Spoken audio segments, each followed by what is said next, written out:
শীতের দুপুর, আর এই শীতের দুপুর একেবারে কলকাতা ছেড়ে চলে এসেছে কলকাতার বাইরে। নিশ্চয়ই লোকেশনটা দেখে আপনারা বুঝতে পারছেন এটা কলকাতা একেবারেই নয়, একেবারে ঘন জঙ্গল রয়েছে, রয়েছে পাহাড়, রয়েছে ঝিল। গেস করতে পারছেন জায়গাটা কি? না, গেস আপাতত করতে পারছেন না, কিন্তু এই মুহূর্তে আপনাদেরকে আমরা নিয়ে যাচ্ছি যেখানটায়, সেটা অবশ্যই একটা মুভি শুটিং কভারেজ, আর যার নাম বনসারা।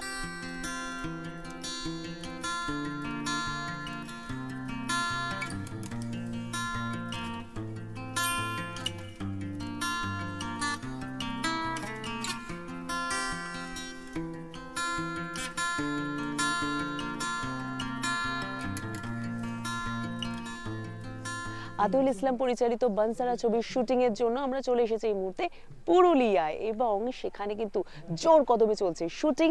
তবে কারা কারা রয়েছেন, কি কি চরিত্রে রয়েছেন, কে কি বলছেন, সবটা কিন্তু আপনাদের দেখিয়ে দেবো। তাহলে চলুন দেখে নেওয়া যাক।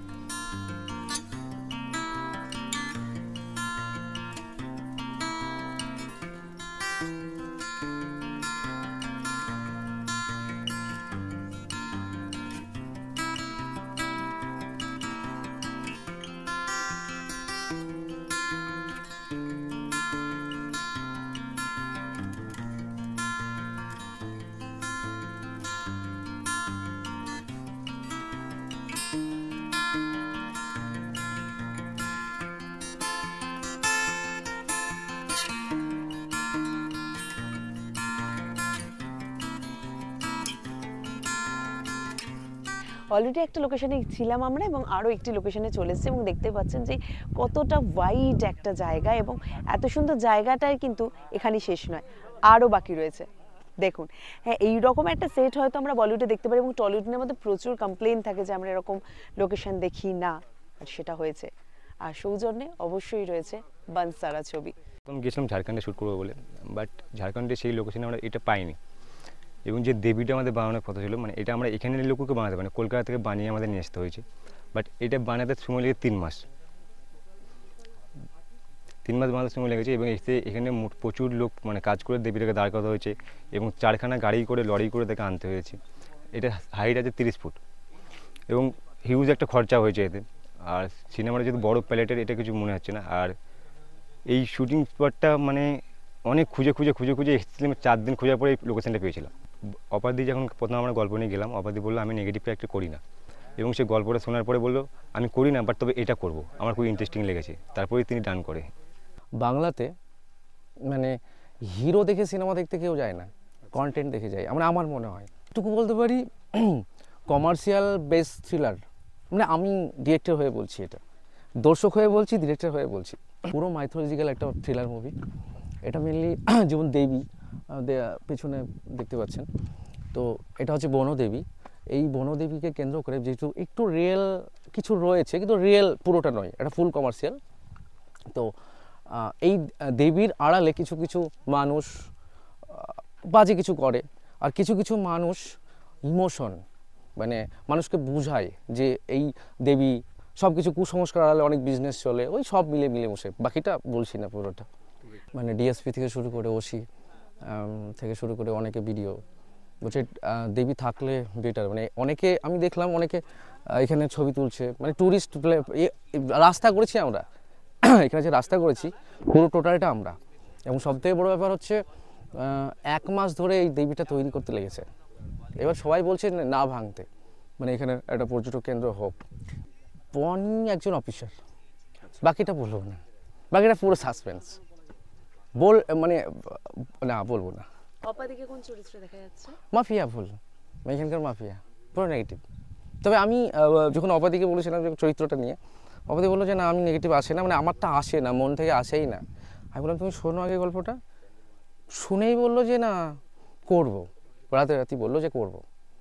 আমি টাইমও দিয়েছিল না, যদিও আমি ফোনে শুধু অনলাইনে শুনেছিলাম এরকম একটা টুইস্ট গল্প কমার্শিয়াল, বলে হ্যাঁ করবো। মানে কোথাও মানে আমি খুশি অপাদি। এবং সবথেকে বড় ব্যাপার হচ্ছে আমি জানি না বাঙালি কেমন চোখে নেবে অপাদিকে। এত পজিটিভ মানুষ দেখতে কিন্তু হঠাৎ করে না ব্রেক করবে একটা অন্যরকম।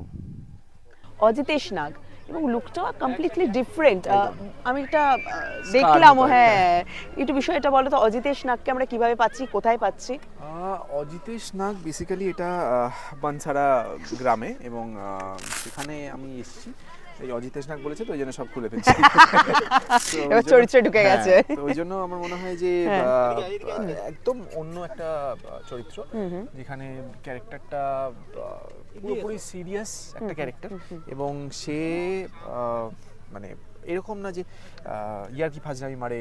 তার মেন মোটিভটাই হচ্ছে যে এইখানে যে এসছে, যে রানীমা যেটা কুসংস্কারটা ছড়িয়ে রেখেছে গ্রামে, সেটাকে মেটানো, সেটাকে কাটানো, এবং যে ওই ভুল বিশ্বাসটা আছে মানুষের মধ্যে যে কুসংস্কারটা মানে মেন বা ভুল জিনিসপত্র বিশ্বাস করে যারা লোকেরা, যেটা হয় যে একটা মানে একটু পাওয়ারফুল লোকে কেউ কিছু বললেন না, তো তখন দেখবে সেটা মানুষে বিশ্বাস করতে শুরু করে। একদমই তাই, তো একদমই সেটা তাই। আমাদের সাধারণ মানুষও আছে, তো সেই টপিকটাই এখানে তুলে ধরা হয়েছে, এবং সেই যত কুসংস্কার আছে সেটাকে মিটি কেসটাকে কীভাবে সলভ করে, এবং আরও অনেক কিছু রেভেলেশনস আছে, এবং এর পাস্ট কি আছে, এর ফিউচারে এরা কী করতে চলেছে, প্রত্যেকটা জিনিস এখানে আমরা রিভিল করতে করতে যাব।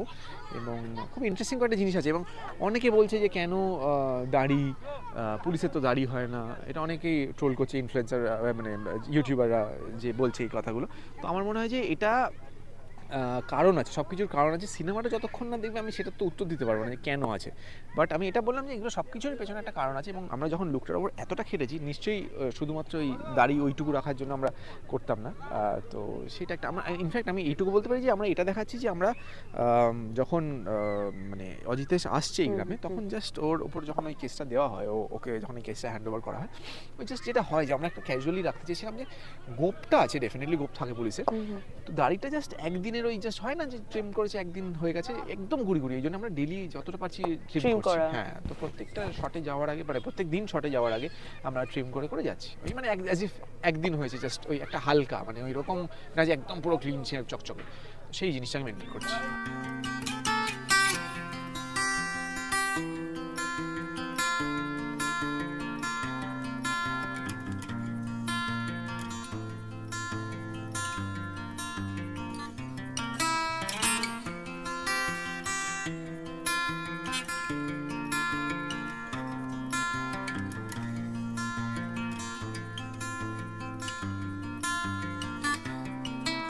চরিত্রটা কতটা লক্ষ্মী? চরিত্রটা ভীষণ ভয়ানক।